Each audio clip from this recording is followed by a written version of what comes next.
Hello, my friend. The world of magic, filled with legends and ancient tales, is opening its gates once again. Tonight, in the Gryffindor dormitory by the crackling fireplace, I will share another story with my friends. Join us, for the magic is about to come alive. The rain hammered against the crooked windows of the burrow, streaking down in silver rivulets that caught the glow of the hearth. Outside, the world was nothing but a smear of mist and darkened fields, the countryside asleep beneath the weight of the storm. Ron Weasley sat slumped in an old armchair, watching the fire curl and snap, casting restless shadows along the walls. The scent of burning wood filled the room, warm and familiar, but it did nothing to ease the tight knot in his chest. His hands rested on the arms of the chair, fingers idly tracing the worn fabric. 3 years. 3 years since the Battle of Hogwarts, since Voldemort fell, since the world turned itself right side up again. Or at least, that was how it was supposed to feel. For Harry, things had settled into place as if fate had been waiting for him to step into his role. He had become an Auror, his name carrying weight in the Ministry like a legend still in the making. And Hermione, of course, Hermione, was well on her way to revolutionizing the wizarding world, her days filled with parchment, laws, and an endless stream of debates with old men who had underestimated her. And then there was Ron who had fought in the same battles, Ron who had stood at Harry's side through every near-death experience, who had faced Death Eaters and demons of the past, yet now, in the quiet aftermath, he felt like a puzzle piece that had been shaken loose from the board. Everyone had a path. He had driftwood. A sudden gust of wind howled against the house, rattling the windows, making the old wooden beams groan in protest. Ron exhaled, running a hand through his hair. The fire crackled louder, as if in response. "Brooding again?" Ginny's voice cut through the heavy silence like a spark. She stepped into the room, still damp from flying, her broom slung over one shoulder. A flick of her wand sent droplets spiraling from her clothes, evaporating into nothing. Ron sighed. "I'm not brooding." Ginny smirked and flopped into the chair opposite him, stretching out her legs. "Yeah, right. You've got the woe is me face on again. You only look like that when you're about to make a bad life decision, or when you realize you left your chocolate frogs in the sun." Ron scowled, but the corners of his mouth twitched. "I'm just thinking. That's a dangerous pastime." Ron rolled his eyes and leaned forward, resting his elbows on his knees. "Do you remember Mom ever talking about an ancestor of ours? Someone named Gideon Weasley?" Ginny's brow furrowed. "Mom's brother, you mean?" "No, someone older." Ginny shook her head. "Never heard of him." Ron hesitated. The name had appeared while helping Hermione sort through old Ministry records. A name that shouldn't have meant much except for the fact that it was barely mentioned anywhere. An old wizard, apparently involved in magical creature hunting long before the Ministry even existed.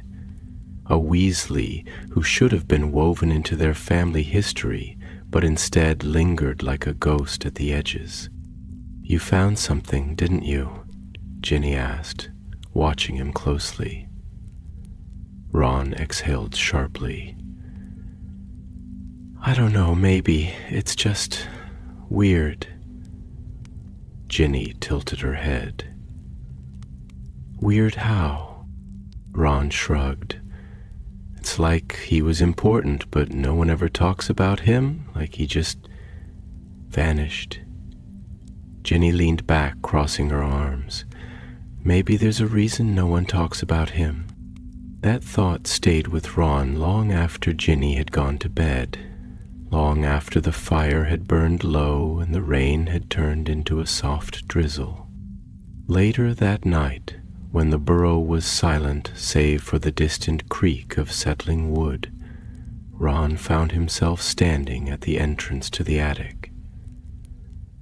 The narrow staircase loomed ahead, filled with shadows that stretched long in the dim candlelight. His heart beat a little faster. He wasn't sure what he expected to find. Some dusty old records, perhaps?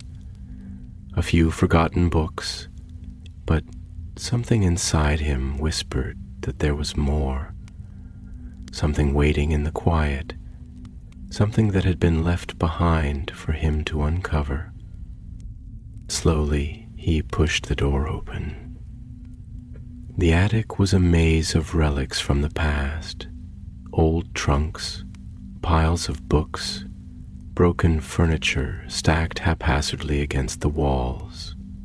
A faint draft stirred the dust, making it swirl in the dim glow of his wand light. Ron moved carefully, stepping over loose floorboards, his eyes scanning the clutter. There was something here, he could feel it, something that had been buried, forgotten, and then he saw it.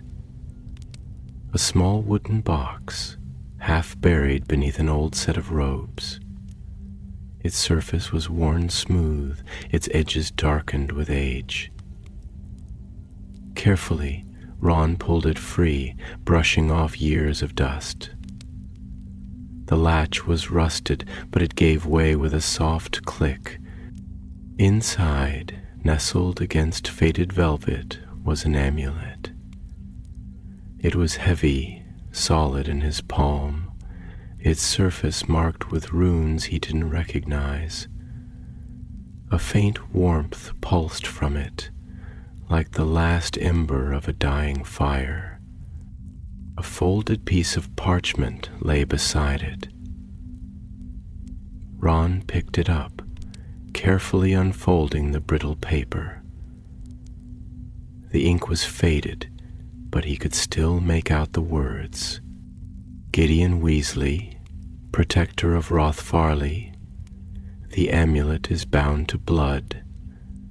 Guard against the shadows. Rothfarley. The name stirred something in the back of his mind, like a half-forgotten dream. It wasn't just a name. It was a place he had seen mentioned somewhere before. A chill passed through him, settling in his bones. The amulet in his hand seemed to hum softly, as if responding to his touch. Ron swallowed hard. He wasn't sure why, but he knew one thing for certain. This was only the beginning. The attic was more than a storage place for forgotten things. It was a graveyard of memories, a resting place for objects that had once been needed, once been loved, and then, somehow, had faded into irrelevance. The air was thick with the scent of old parchment, mothballs, and the dust of time itself, hanging in the dim amber glow of Ron's wand, like motes suspended in a dream. The wooden beams overhead creaked with the gentle shifting of the house, the burrow's very bones settling into the silence of the night. Ron had never much liked the attic. It had always felt heavier than the rest of the house, as though the weight of history pressed down on him here, unseen but suffocating. He had spent his childhood avoiding it, running up only when his mum sent him on errands, eager to escape the musty, oppressive quiet. But now, standing amidst its forgotten relics, he felt something different. A pull, an unseen thread winding around his ribs, urging him deeper into the cluttered past. The amulet in his hand was cold at first, but now, as he turned it over in his fingers, its warmth was unmistakable. A slow and steady pulse, almost like a heartbeat. It was an odd thing wrought from some darkened silver, its surface etched with runes that curled and twisted like vines, as though the metal itself had grown these strange patterns rather than having been carved by a human hand. It was heavier than it looked, its weight solid and absolute, a quiet promise of something long forgotten. Ron swallowed, his throat dry. He could hear the faint sound of the wind rattling the windows, could feel the gentle, rhythmic creak of the house settling into itself, but all of it seemed distant now, muffled beneath the quiet thrum of anticipation that tightened his chest. He glanced down at the parchment once more, his eyes tracing the faded ink, the looping, elegant script that spoke of something larger than himself. Something that reached across time to find him in this moment. Gideon Weasley, protector of Rothfarley, the amulet is bound to blood. Guard against the shadows.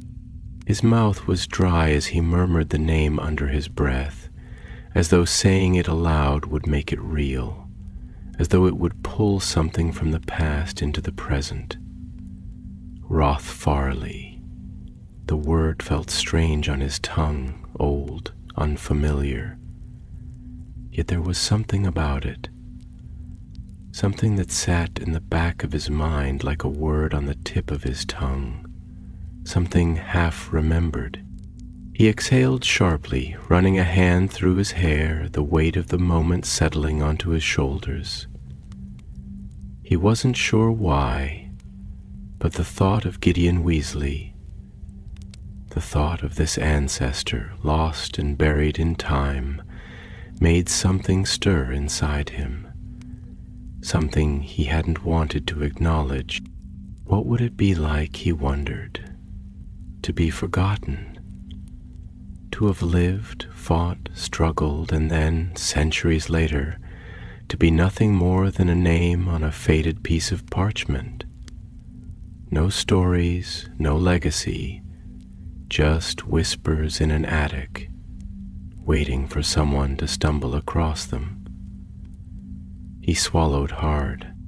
Ron had spent years standing in the shadow of legends, first his brothers, Bill, Charlie, even Percy in his own irritating way, then Harry, always Harry, the boy who lived, the one who changed the world. And Ron had been there, of course. He had fought, he had bled, he had stood on the battlefield with his wand gripped tight in his trembling hands. But still, when people spoke of the war, they spoke of Harry and Hermione, the heroes, the leaders. And Ron? He was always the best friend, the loyal companion, the one who stood beside. But Gideon Weasley had no one to speak for him. No stories, no recognition, nothing but this scrap of parchment, this old amulet, this whisper of something unfinished. Ron tightened his grip on the amulet. Maybe it didn't matter. Maybe some people weren't meant to be remembered.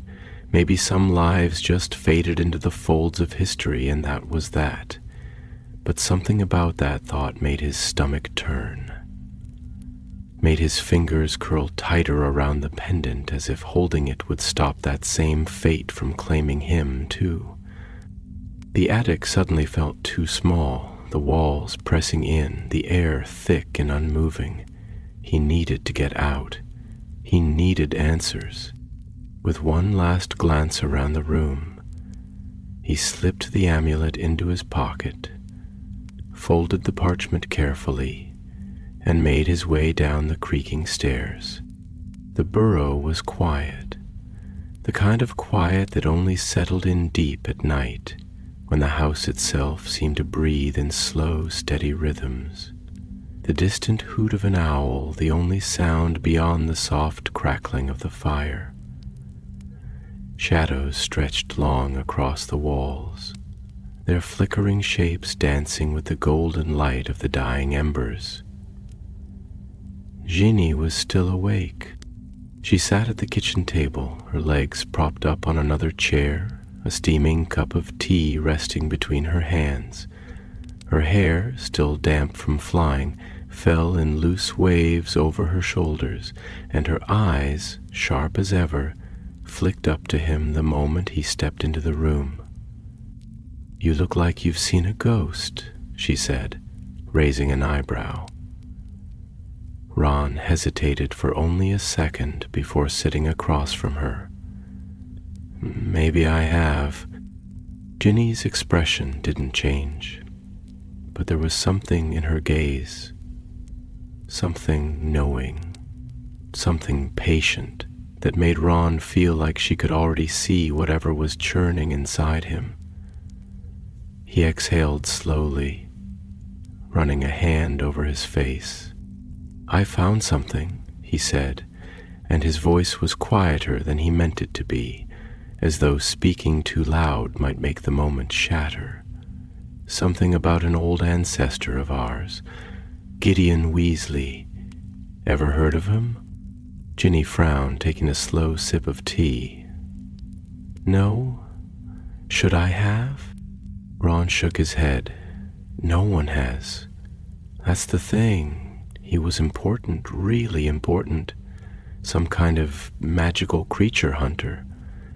But there's barely anything on him. No family stories, no mentions in history books. It's like he was wiped clean from history." Ginny set her cup down, studying him. "And you think that means something?" Ron hesitated, his fingers brushing over the amulet in his pocket. "I don't know, but I found this." He pulled the pendant from his pocket, setting it between them on the table. The dim light caught on the runes, making them gleam like the surface of water under the moon. Ginny's eyes narrowed as she leaned closer. "That's old magic," she murmured, running a finger lightly over the markings. "Not just any old trinket. You can feel it." Ron nodded. "Yeah, I can."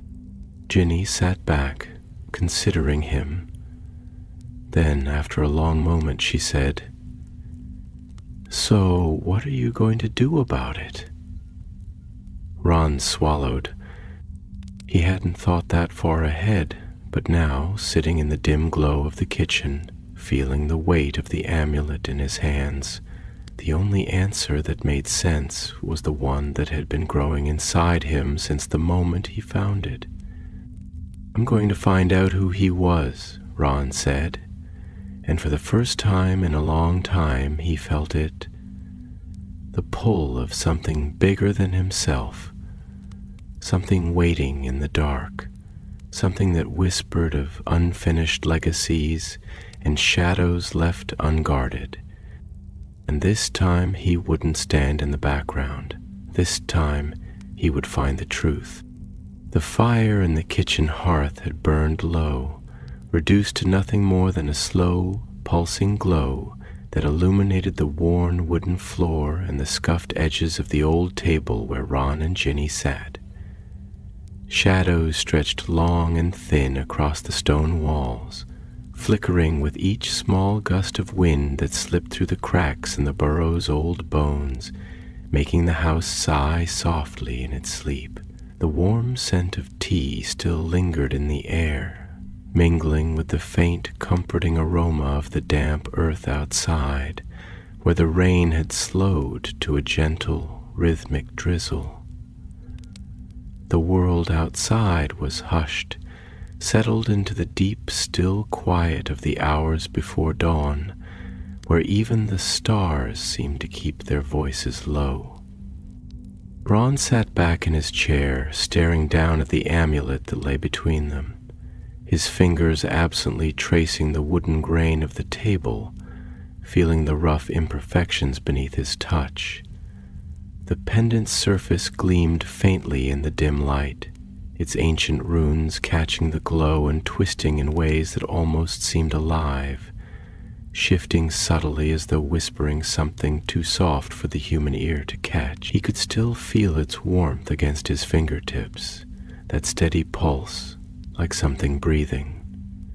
It made him uneasy, not in the way dark magic made his skin crawl, not with that cold, slithering touch of something unnatural, but in a way that felt personal, like an echo of something forgotten, trying to find its way back to him.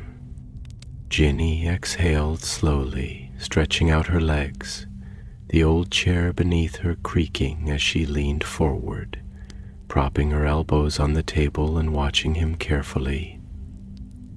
There was something unreadable in her gaze, something weighing behind her sharp eyes, the same eyes that had always been able to see straight through him, past whatever feigned bravado he put on for the world. She was waiting for him to say something, waiting for him to name the thought that had been circling in his head like a restless bird. "You know," she said finally, her voice quiet but steady, "when we were kids, you used to talk in your sleep all the time. Mom always said you had too many thoughts rattling around in that thick skull of yours, that they had to find their way out one way or another." A small knowing smile ghosted across her lips, but her gaze remained serious. "You're doing that thing again, Ron, where you act like you're just trying to figure something out, but really, you've already decided. You just don't want to say it yet." Ron let out a slow breath, rubbing a hand over his face. "It's not that simple, Ginny," he muttered, shaking his head, but even as he said it, he knew she was right. It was decided, had been the moment he found the amulet. Maybe even before that, from the second he saw Gideon Weasley's name in that old ministry record, from the moment something inside him had recognized the emptiness where a story should have been. Ginny tilted her head slightly, resting her chin on her hands. "It's never simple," she agreed, her voice softer now, more thoughtful.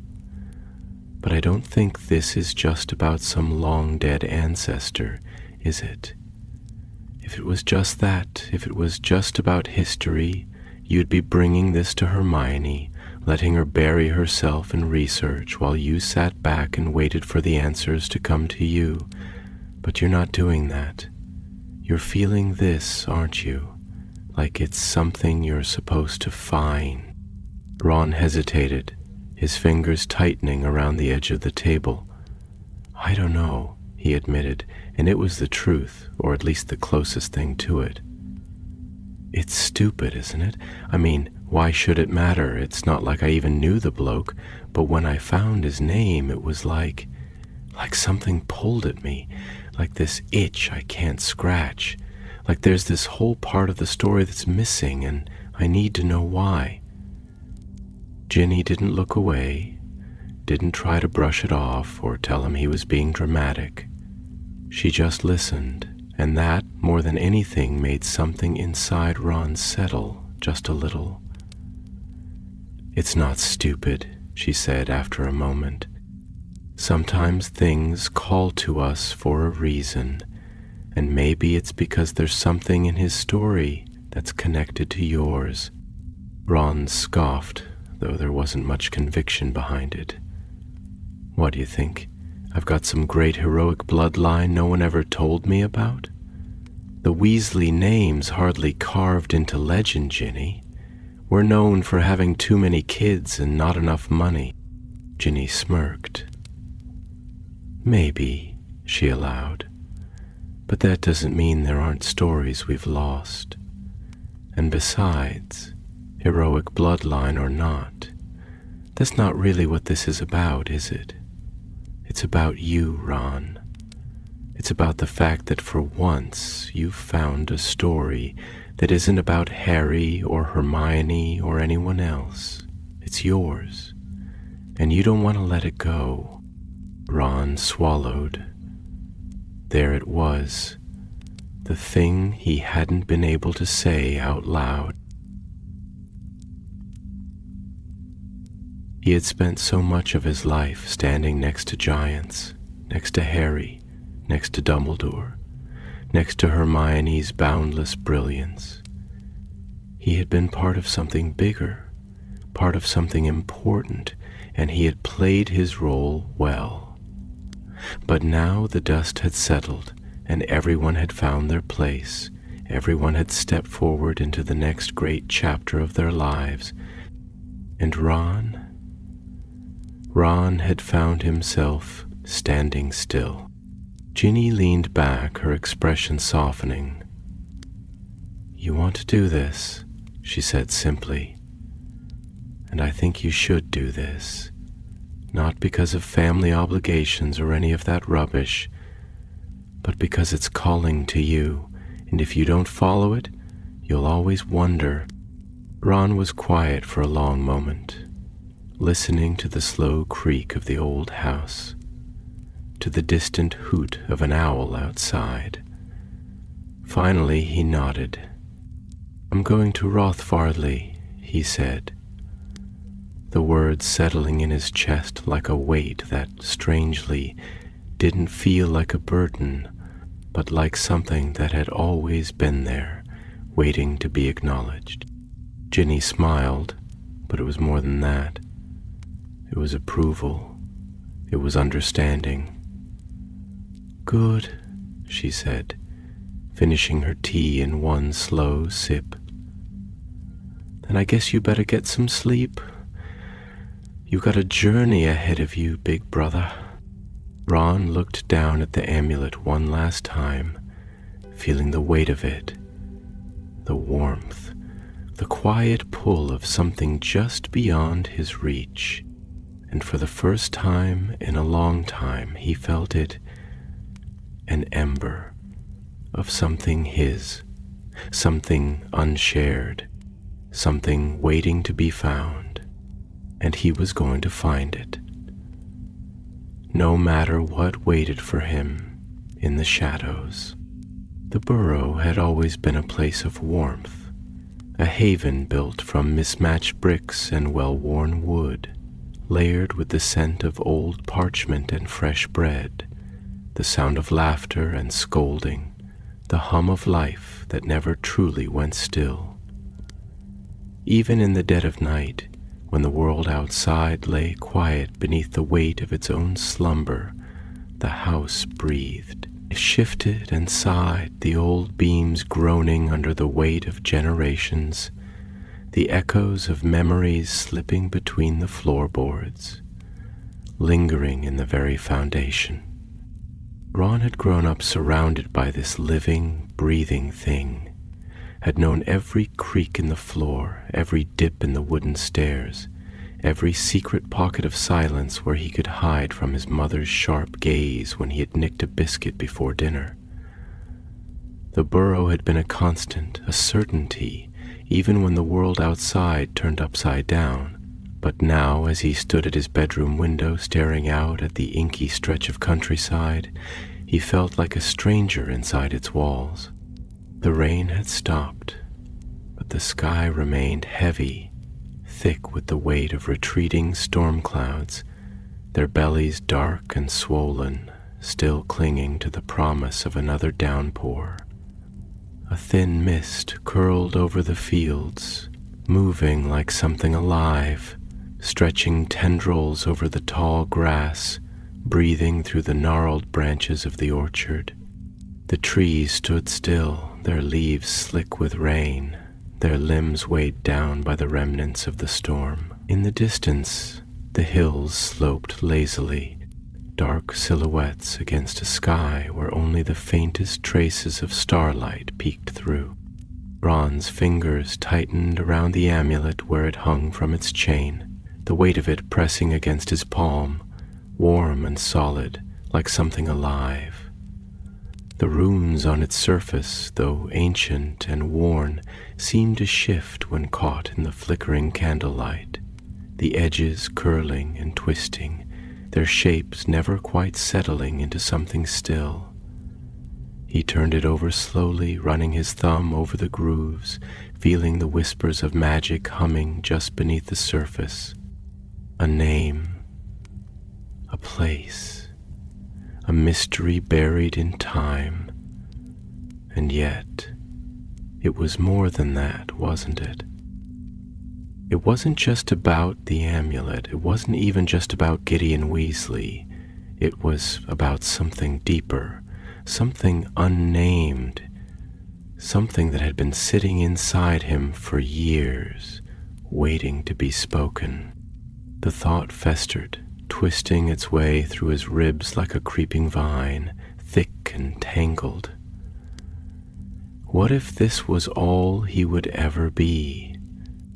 He had told himself it didn't matter, had spent years laughing off the idea that he was somehow lesser, had built walls around the quiet ache of standing in someone else's shadow, had learned how to play his part with a grin and a joke, with words that made people laugh before they could see through him. But here, in the quiet of his room, with nothing but the sound of the wind rattling the glass, the weight of it settled over him like a thick, smothering fog. Would anyone ever look at him the way they looked at Harry? Would his name ever be spoken in the same breath as those who had changed the world? Or would he always be the one standing beside them, the supporting role in someone else's legend? His grip tightened. He needed to leave. The thought struck hard and sudden, like a jolt of electricity up his spine. He couldn't stay here, not now, not with this thing, this pull, gnawing at him from the inside out. He had to go to Rothfarley, had to find out why Gideon Weasley had been erased from history, had to understand why the amulet felt like something his, something that had been waiting for him to find it. And maybe, just maybe, he needed to prove to himself that he could be something more.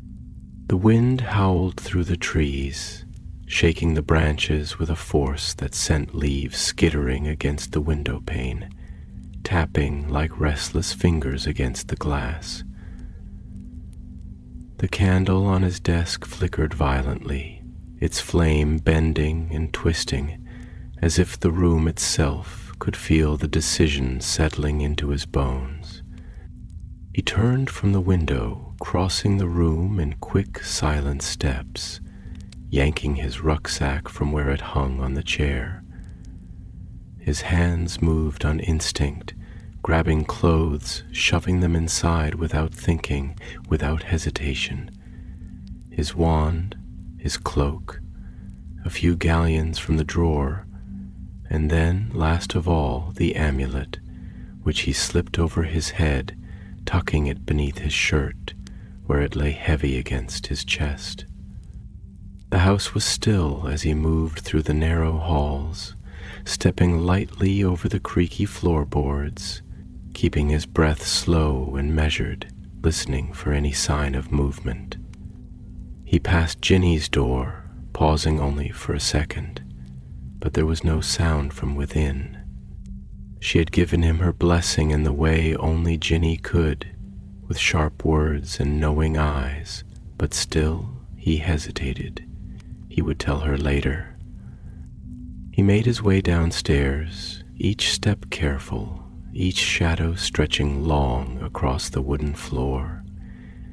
The kitchen was dark, but the dying embers in the hearth cast a dull glow over the room, throwing soft, flickering light across the old table, across the mismatched chairs, across the walls lined with photographs that seemed to watch him as he passed. His parents, his siblings, smiling faces frozen in time, caught mid-laughter, mid-movement. A lump formed in his throat, heavy and unwelcome. He would come back. He wasn't leaving forever, but he had to go. The door creaked softly as he pushed it open, stepping out onto the porch, where the air was thick with the scent of wet earth and old rain, the cold slipping beneath his cloak, curling against his skin. The night stretched before him, wide and waiting. The path ahead hidden beneath the veil of darkness, the unknown pressing in from all sides. And yet, for the first time in a long time, he wasn't afraid of it. He took a deep breath, squared his shoulders, and stepped forward. The road to Rothfarley was waiting, and Ron Weasley was ready to walk it.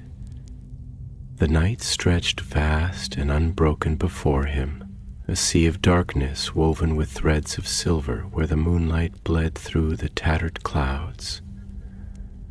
The road that led away from the burrow was barely more than a worn path, damp from the evening's rain, the scent of wet earth rising thick into the air, mingling with the cold bite of the wind that whispered through the skeletal branches of trees, hunched along the fields like silent sentinels. Each step Ron took felt heavier than the last, not from exhaustion, but from the weight of something else. Something unspoken, something that settled inside his chest like the slow pull of an unseen tide. Leaving home had been a quiet affair. No dramatic goodbyes, no lingering looks over his shoulder. He had simply stepped beyond the threshold of the burrow, beyond the safety of its crooked walls, beyond the warmth of familiarity, and walked into the unknown. And yet, the moment he passed the last of the garden's overgrown hedges, the moment the house disappeared behind the gentle rise of the hills, something inside him twisted, a small, sharp ache that whispered of finality. It wasn't as if he had never left before. He had spent months away during the war, had lived on the road, had slept beneath the open sky with nothing but the distant stars for company. But this was different. Then he had left with a purpose set before him, with a mission that was clear, with companions by his side. Now he was walking alone, and the road ahead was shrouded in uncertainty. The only guide he had was the quiet hum of something pulling at him from the depths of the past. The amulet hung heavy around his neck, a constant presence, its warmth pressing against his skin through the fabric of his shirt. He reached up absent-mindedly, fingers brushing over the cool metal, tracing the intricate runes carved into its surface, feeling the faint, rhythmic pulse that had not ceased since the moment he had found it. It felt alive, not in the way cursed objects did, not with the sharp, cloying sensation of dark magic, but with something older, something deeper, like a memory that had been locked away for too long, now stirring, now reaching, now waiting to be understood. The road wound its way through the countryside, and Ron followed it without question, without hesitation. The landscape was familiar at first, rolling hills, stone fences crumbling with age, the occasional flicker of candlelight from the distant windows of scattered farmhouses. But the further he walked, the more the world seemed to shift. The air grew cooler, the wind sharper, carrying with it the scent of damp moss and wood smoke, the mingling fragrances of things ancient and unseen. The trees thickened along the path, their branches stretching wide overhead, twisting and knotted, their leaves rustling in quiet conversation as he passed. Somewhere in the distance an owl hooted, a long, mournful sound that echoed through the stillness. The night was alive in a way that was different from the nights he had spent at home. Here, the darkness did not simply exist. It breathed, it watched, it listened.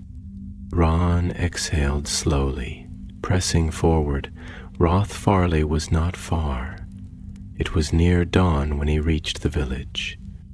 The mist had thickened as the night waned, curling along the edges of the road like ghostly fingers, creeping between the ancient wooden fences that lined the outskirts of the settlement. The first signs of Roth Farley were subtle. A weathered signpost, its lettering faded and barely legible, an old stone bridge, its surface slick with moss and rain, spanning a narrow river that wound its way through the valley like a silver vein. Ron hesitated at the bridge, leaning on the damp stone railing, letting the quiet settle over him. The river below was slow-moving, dark and endless, its surface broken only by the occasional ripple where fish moved beneath the current. He watched the water for a long moment, listening to the soft lapping against the stone, to the rustle of wind through the reeds along the banks. It felt like standing at the edge of something unseen, something waiting just beyond the veil of the known world, a threshold between past and present. He pushed forward. The village was old. That much was obvious the moment he stepped onto its cobbled streets. The buildings were hunched and weathered, their wooden beams dark with age, their rooftops steep and sloping, their chimneys rising into the mist like skeletal fingers. The streets were narrow, winding between the houses in uneven paths, some leading into the surrounding forest, others disappearing into the shadows of forgotten alleyways. And it was quiet, not the quiet of sleep, not the quiet of a place merely resting beneath the early morning light, but a deeper quiet, a quiet that pressed against the skin, that whispered of something lost. The air here was thick with it, thick with the weight of things left unspoken, with the echoes of footsteps that had long since faded, with the remnants of voices that no longer lingered in the spaces where they once had. Ron's boots echoed against the cobblestones, the only sound in the hush. He walked slowly, his eyes scanning the darkened windows, the peeling paint, the overgrown vines that curled along the edges of old stone walls. It was not a completely abandoned place. There were signs of life, faint as they were. A lantern flickered in the distance, dim and barely clinging to its flame. A cat slinked through the alleyway ahead, pausing to watch him with glowing eyes before vanishing into the mist. A door creaked somewhere unseen. He adjusted the strap of his rucksack, exhaling through his nose. There was something here, something waiting. The inn was one of the few buildings that still looked inhabited, its wooden sign swaying gently in the breeze, its lanterns casting a flickering glow onto the damp cobblestones. The windows were shuttered, but not in the way abandoned places were. Instead, they were closed with purpose, as though the people inside preferred not to see what lay beyond them. Ron stepped inside. The air was thick with the scent of old wood, damp wool, and the faint traces of pipe smoke. The inn was dimly lit, its main room mostly empty save for a man slouched by the hearth, his back to Ron, his fingers curled around a half-finished drink. A woman stood behind the bar, wiping down the counter with slow, methodical movements, her eyes flicking up to Ron the moment he entered. "You're new," she said, her voice measured, careful. Ron nodded, pulling off his cloak and shaking the rain from its edges. "Yeah, just arrived." The woman studied him for a long moment, her gaze dipping to the amulet where it rested against his chest, hidden mostly beneath his shirt, but still visible enough for her to notice. Her fingers tightened briefly around the cloth in her hand, but if she recognized it, she said nothing. Instead, she nodded toward the empty tables. "Rooms are upstairs. If you're staying, I'll need coin." Ron hesitated, then stepped closer, lowering his voice. "I'm looking for something," he said carefully, "or someone. Gideon Weasley. Ever heard of him?" The room felt colder. The woman's expression didn't change, but something flickered in her gaze, something quick, something guarded. She set down the cloth, leaning on the bar, her voice quieter now, more measured. "If you've got any sense," she said, her words slow and deliberate, "you'll stop looking." Ron's fingers brushed against the amulet. He had come too far for that. The quiet in the inn stretched, thick and unmoving, settling into the cracks between words, pressing against the walls like something unseen, something waiting.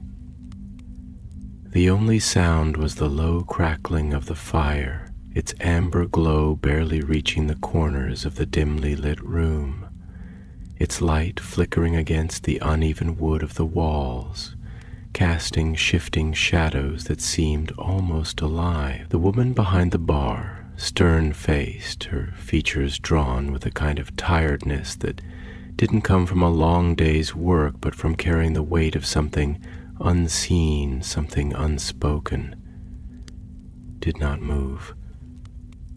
Her hands rested flat against the countertop, fingers splayed, as if bracing against a force that was not visible but very much present. Ron met her gaze, his fingers tightening instinctively around the edge of the bar, the weight of the amulet pressing warm against his chest.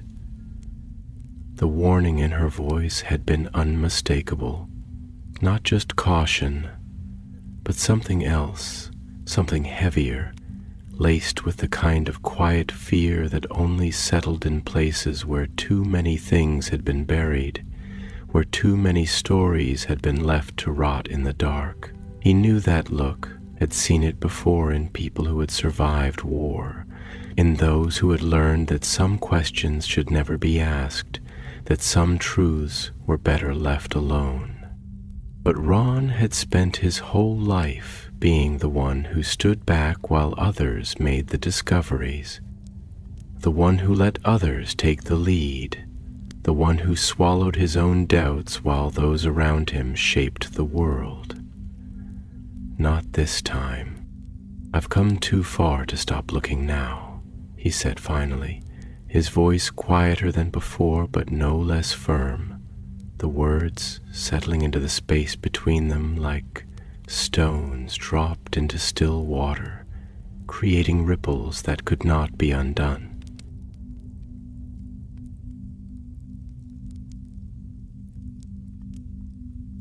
The woman's gaze flickered, just for a moment, just a fraction of hesitation, but it was enough.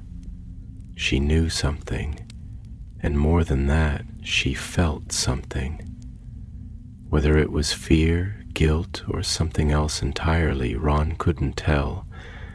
But he had learned to read people, had learned when someone was holding back, and the weight in her expression told him that she was balancing something fragile, something delicate, something she wasn't sure she was ready to hand over. "You don't know what you're asking," she said finally, her voice low, as though she feared the words themselves might wake something slumbering in the walls.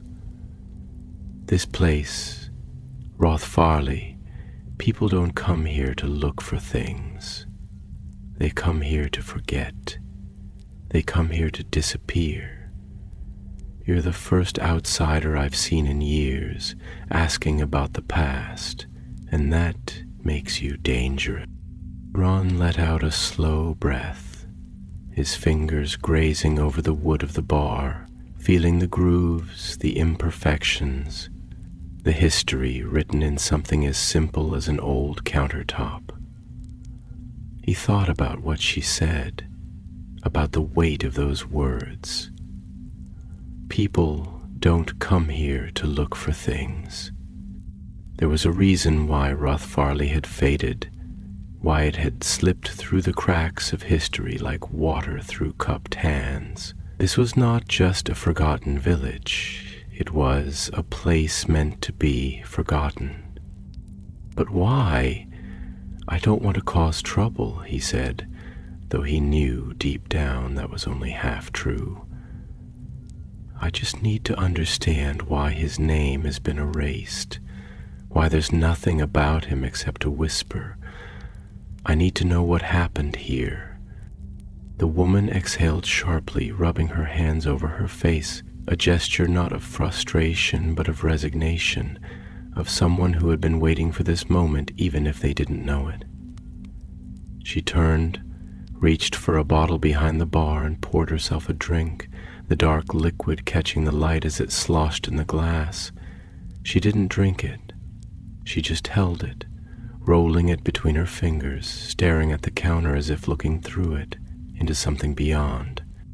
"Gideon Weasley was the last man who ever tried to save this place," she said finally, and the words came not as an answer, but as an offering, fragile and frayed, like something that had been stitched together too many times. "And he failed." The words settled over the room like dust. Ron's throat tightened. "Failed how?" She took a slow breath, her fingers drumming once against the glass before she finally looked up at him again. "You think this village just died because people moved away? You think it was just another place swallowed by time?" She shook her head, her gaze sharp now, like the edge of something rusted but still deadly. "This place, our place, it was taken, stolen by something that should never have existed, by something that should never have been woken. And your ancestor, this Gideon Weasley you're so desperate to know about, he was the one who tried to stop it. He was the one who fought, and he was the one who lost." Ron's pulse pounded against his ribs. He swallowed, his grip on the bar tightening, grounding himself against the sudden shift in the air. What was he fighting? His voice was hoarse now, quieter, the question barely more than a breath. The woman's expression didn't change, but there was something in her eyes now, something not just fearful, but old. Old in a way that made Ron's skin prickle. Old in a way that spoke of things passed down, whispered from mother to daughter, from father to son, things that had kept this village silent for generations. "They called it the Bear," she said, the name slipping from her lips like a ghost, like something worn smooth by time but still sharp enough to cut. But it wasn't a bear. Not really. It was something worse. The inn felt smaller now, the walls pressing in, the fire throwing shadows that stretched too long, that curled in the corners like listening things. Ron's heart pounded. Gideon Weasley had fought a monster, and it had won. The fire crackled softly in the dimly lit inn, its golden glow casting restless shadows that stretched and flickered along the wooden walls, their shapes twisting like specters in the half-light. The scent of old oak and damp wool lingered in the air, the remnants of rain clinging to the stone foundation, seeping through the cracks in the timber beams. The wind outside had died down to a whisper, but there was something else now, something heavier than the quiet, something that made the very floor beneath Ron's boots feel unsteady, as though the weight of the past had settled into the bones of the building, filling every crevice with its unspoken history. The woman, her name still unspoken, as if saying it aloud might break the fragile balance of the conversation, stood across from him, her fingers curled loosely around the glass she had poured but never drank from. Her expression was unreadable, her gaze steady but distant, as if she were not looking at him but at something far beyond, something only she could see. The silence between them was thick, dense with the unspoken, with the weight of something ancient pressing against them both. Ron swallowed, his throat dry, the warmth of the amulet at his chest pulsing faintly, a reminder that whatever he had stepped into, whatever force had drawn him here, was not finished with him yet. "The bear," he repeated, the words feeling foreign in his mouth, heavy and unfamiliar, like something dredged up from a dream he could not quite recall. What? What does that mean? What was it? The woman exhaled slowly, setting her untouched glass down on the counter with a dull clink, her fingers tightening momentarily before she forced herself to let go. She hesitated, not out of doubt, but out of something deeper, something reluctant, as though the words themselves carried power, as though speaking them aloud would give life to something that had long been buried beneath the silence of this forgotten place. "They called it the bear," she said again, her voice quieter now, measured, careful, as though she were weighing each syllable before it left her lips. But that was just a name, a word to make it seem smaller, to make it something that could be contained within human understanding. But it wasn't just an animal, not just some cursed beast lurking in the woods. It was something older than that, something worse than that. She paused, her fingers running absently along the worn edge of the counter, as if grounding herself against the tide of memory, against the pull of something she had tried for too long to forget. The people of this village, the ones who were here before it all went wrong, they used to say it had always been here, that it had been sleeping beneath the hills long before the first stones of Rothfarley were laid. They said it was not born the way other things are born, not made of flesh and bone the way a creature of this world should be. It was made of hunger, made of shadow, made of something that did not belong to this world but had somehow slipped through the cracks of it, had curled itself around the roots of this land, and refused to let go. Ron's stomach tightened, his hands curling into fists at his sides. He had seen monsters before, had faced the dark things that lurked in the hidden places of the world, had fought against the horrors that men whispered about in the dead of night. But this was different. This was not just a creature. This was something else entirely, something that had been waiting. "What did it do?" he asked, his voice quiet, but there was an edge to it now, a sharpness he could not quite keep from creeping in. How did Gideon fight it? The woman shook her head, and there was something in her eyes now, something like grief, something like anger, something like the tired acceptance of a story that had never truly ended. "He tried," she said, and the way she said it made Ron's stomach twist, because he already knew what the answer was going to be. He tried the way all heroes try, by believing that monsters can be killed with steel and fire, by believing that courage is enough. She looked at him then, and the weight of her gaze was unbearable, as though she were seeing through him, into him, seeing the part of him that had been searching, that had been waiting, that had been afraid. But courage is not always enough, and neither is magic. Gideon Weasley fought because he thought he could stop it, because he thought he had to stop it, because he carried the same fire in his blood that you do, because he couldn't turn away even when he knew he should. And do you know what happened? Ron's fingers tightened around the edge of the counter, his jaw clenching, his pulse pounding so loudly he could hear it in his ears. "He lost," she said simply, and the word cut through the room like a blade. "He lost, and the village died with him."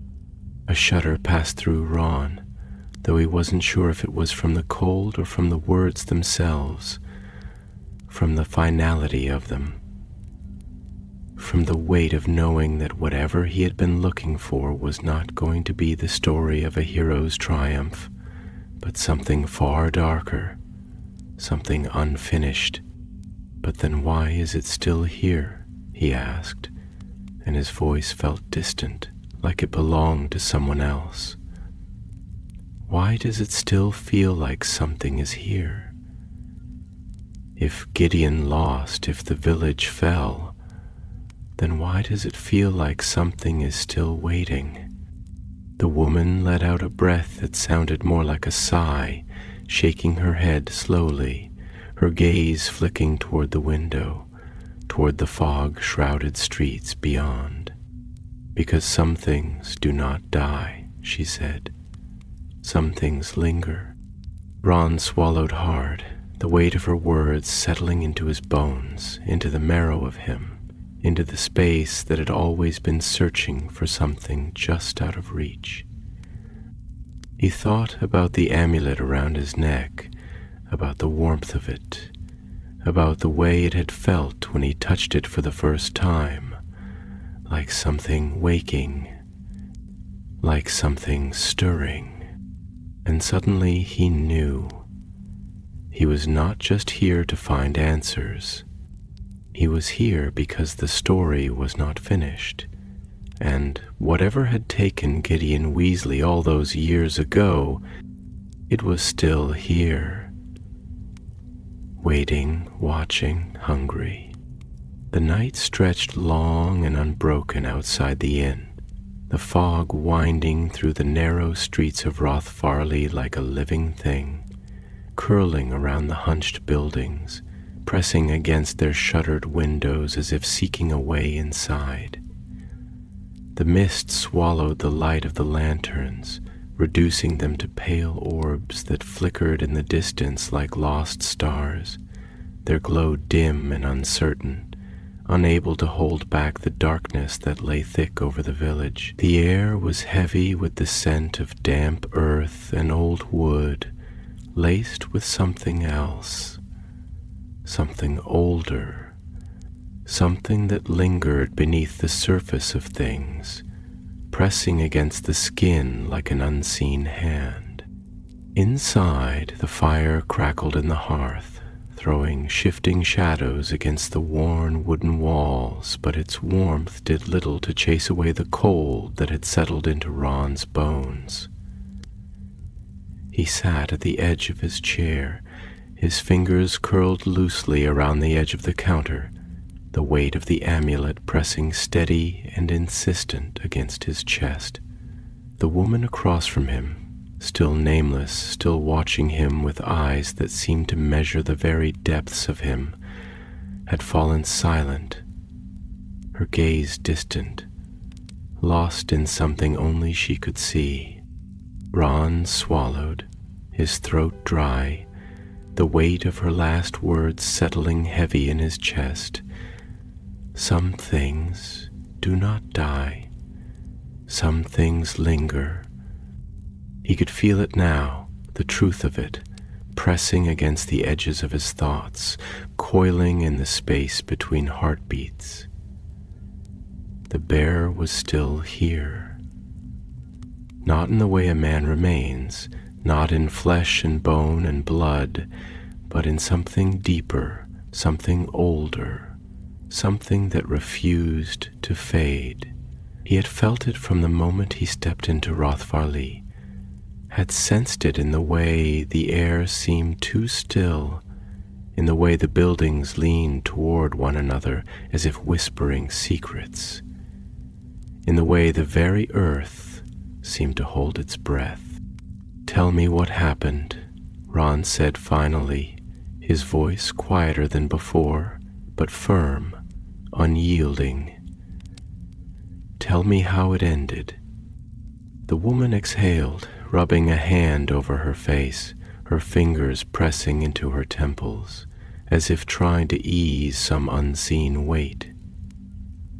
When she spoke, her voice was different, softer, heavier, laced with something deeper than mere memory. "There is no ending," she murmured, shaking her head. "That's the mistake people make, thinking that stories end when the hero falls, when the battle is lost or won. But endings are just illusions, just places where people stop telling the story. The truth is, some things go on, whether we speak of them or not. Some things refuse to be forgotten." She paused, turning the glass in her hands, watching the firelight catch on its surface, her expression unreadable. "You want to know what happened to Gideon Weasley?" she asked finally, her voice low, almost reverent. "You want to know why his name has been erased? Why there are no stories, no records, nothing but whispers and warnings? I will tell you. But once you know, you will not be able to unknow it. You will carry it with you the way this place carries it, the way the trees and the stones and the very air have carried it for generations. So before I speak, ask yourself, Ron Weasley, do you truly want to know?" Ron hesitated, not because he doubted himself, but because he knew with absolute certainty that she was right. Some things once learned could never be unlearned. Some stories once heard would never leave you. But he had come too far. He had felt the pull of this place, had followed it across miles of road, across the heavy silence of abandoned streets, across the restless whispers of something unseen. He could not turn back now. "I need to know," he said, and his voice did not waver. The woman nodded once, slowly, as if she had expected no other answer, and then she began. "The bear was never an ordinary thing," she said, her voice quiet, measured, as if speaking too loudly might stir something long buried. "It was not born the way creatures are born, not made of flesh the way living things are made. It was something brought here, something summoned, something called from the dark places beyond the edges of the world. The people of Rothfarley, our ancestors, the ones who came before, they did not understand what they had awakened. They thought they were speaking to something ancient, something wise, something that would grant them power, that would bless their village, that would make them strong. Her fingers drummed once against the counter, a slow, rhythmic sound, as if marking the passage of time. But the thing they called was not a god. It was not a spirit. It was hunger. It was shadow. And once it had been woken, it did not leave. She paused, tilting her head slightly, watching him. Have you ever wondered why this place feels the way it does? Why it feels like something is still waiting, still watching, still breathing beneath the surface of things? It is because the bear is not gone. It was never truly killed, never truly banished. It was only silenced. Ron's breath caught in his throat, the weight of her words sinking into him like stones into deep water. But Gideon, he said, and his voice was hoarse, almost reluctant, as if speaking his ancestor's name aloud might summon him from the past. He fought it. He tried to stop it. The woman nodded. He tried. He tried in the way all good men try, with his wand and his courage and the fire in his blood. He came here because he thought he could save us, and for a time it seemed as though he might. He sealed it away, locked it beneath the earth with magic that had not been used for centuries, magic that should have held it forever. She exhaled sharply, shaking her head. But nothing lasts forever, and some doors, once closed, do not stay shut. A chill ran through Ron, his fingers tightening around the edge of the counter. It's waking up, he murmured, the words barely more than breath, but he knew, even as he said them, that they were true. The woman met his gaze, and there was no hesitation in her eyes now, no pretense, no attempt to soften the truth. It never truly slept, she said. The silence that followed was thick, pressing, filled with the weight of something unseen. The fire in the hearth flickered, and for a moment the shadows along the walls seemed to shift, to curl inwards, to reach. Ron swallowed hard, his pulse thundering against his ribs.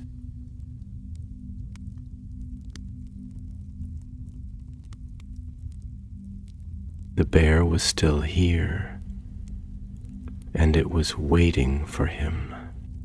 The silence in the inn had thickened into something tangible, something that pressed against the walls and settled into the wood like a slow, creeping rot. The fire in the hearth had dimmed, its flames curling low, casting long, shifting shadows against the walls, their movements slow and unnatural, as if the room itself had begun to breathe in time with the words that had been spoken. The air was dense with the scent of old wood, damp wool, and something else, something faint but unmistakable, something that clung to the very bones of the building like an echo of things long past. Ron sat motionless, his fingers curled around the amulet at his chest, feeling the pulse of its warmth against his skin, steady and insistent, like the beat of a distant drum, like the whisper of something just beyond his reach.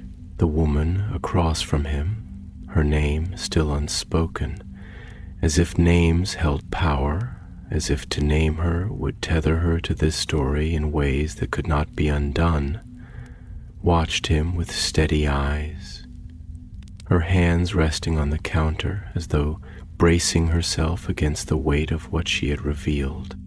He swallowed hard, his throat dry, his mind churning with the weight of it all. The bear had never truly been defeated. Gideon Weasley had fought it, had locked it away beneath the earth, had bound it with magic older than the village itself, but he had not destroyed it. He had only delayed the inevitable. And now, after all these years, after generations of silence, after a century of forgetting, it was stirring again. Ron took a slow breath, forcing himself to speak, though his voice felt distant, almost unreal. If it was sealed away, if Gideon's magic was strong enough to hold it, then why now? Why after all this time? He paused, his fingers tightening around the amulet, his pulse quickening with a realization that sent a cold shiver down his spine. What changed? The woman exhaled, shaking her head slowly, her gaze flickering toward the window, toward the fog-laden streets beyond. Magic isn't perfect, she said, her voice quieter now, more measured. Even the strongest spells, the deepest enchantments, they don't last forever. They weaken, they fray, they unravel like old thread. And sometimes, something comes along that pulls at those loose threads, that tugs at the bindings, that wakes the things that should never have been disturbed. She paused then, her eyes locking onto his, and in that moment Ron felt something cold twist in his gut, because he already knew what she was going to say. "You," she whispered. "You are what changed." The words struck like a hammer, sending a sharp jolt through his chest, like a trap snapping shut, like the moment before a fall when the ground vanishes beneath your feet. His breath came shallow, his heart hammering in his ribs, because the truth of it was undeniable, because he could feel it, could feel the weight of it pressing down on him like an unseen hand.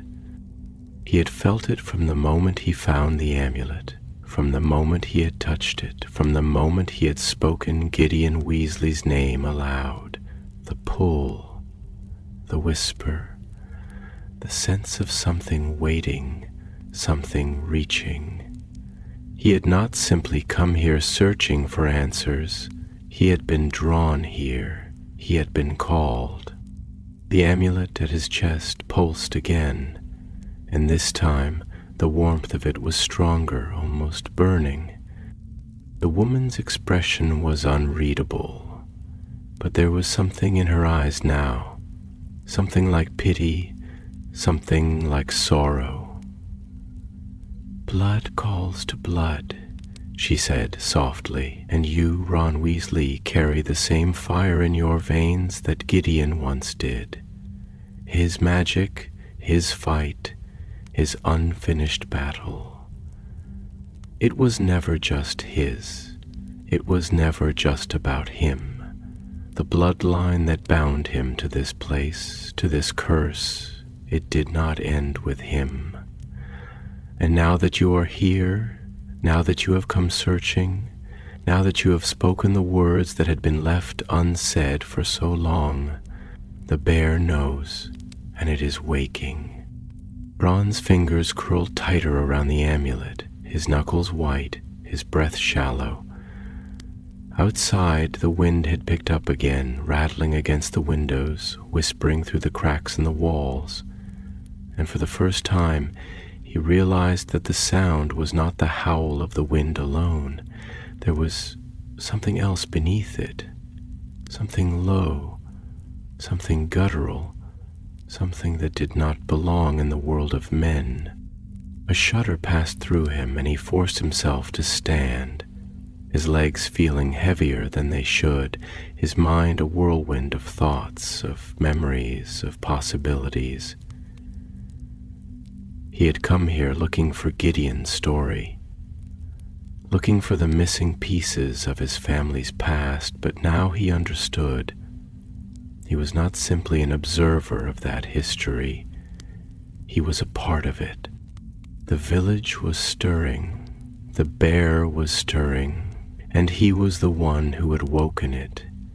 He turned toward the door, his jaw tightening, his hands clenching at his sides. "Where?" he asked, and his voice did not waver. "Where is it?" The woman hesitated, her fingers curling against the countertop. Then, slowly, she nodded toward the far end of the village, toward the place where the mist was thickest, where the road curved away into darkness. "The ruins," she said. "That is where Gideon faced it. That is where he fell. That is where it waits." Ron took a deep breath, steadying himself, feeling the weight of the amulet pressing against his chest like a brand, like a tether, like something that had always been meant for him. Then, without another word, he turned and stepped into the night. The air was thick and damp as he made his way through the abandoned streets, his breath coming slow and measured, his wand gripped tightly in one hand, the other resting against the amulet as if to remind himself that it was still there, that he was still here. The fog swirled around him, clinging to his clothes, pressing against his skin like the cold fingers of something unseen. The buildings leaned inward as he passed, their dark windows like watching eyes, their doors warped with age, their walls cracked and splintered, as if they too had been waiting. The road led him to the ruins, to what had once been the heart of Rothfarley, now little more than a skeletal husk of stone and crumbling earth. The remnants of old walls jutted from the ground like broken teeth, half swallowed by ivy, their edges worn smooth by time and weather. The ground beneath his feet was uneven, the stones slick with moisture, the air thick with the scent of damp moss and something deeper, something metallic, something wrong. He could feel it now, the presence, the weight of it pressing down on him, wrapping around him like a slow-moving tide. The bear was here. He stepped forward into the ruins, into the heart of the silence, into the place where history had ended and begun again. And then the air shifted, a breath, a movement, a sound that was not wind, not rain, not anything human. Something in the darkness opened its eyes, and Ron Weasley, heir to a forgotten battle, stood at the edge of his fate, knowing that there would be no turning back.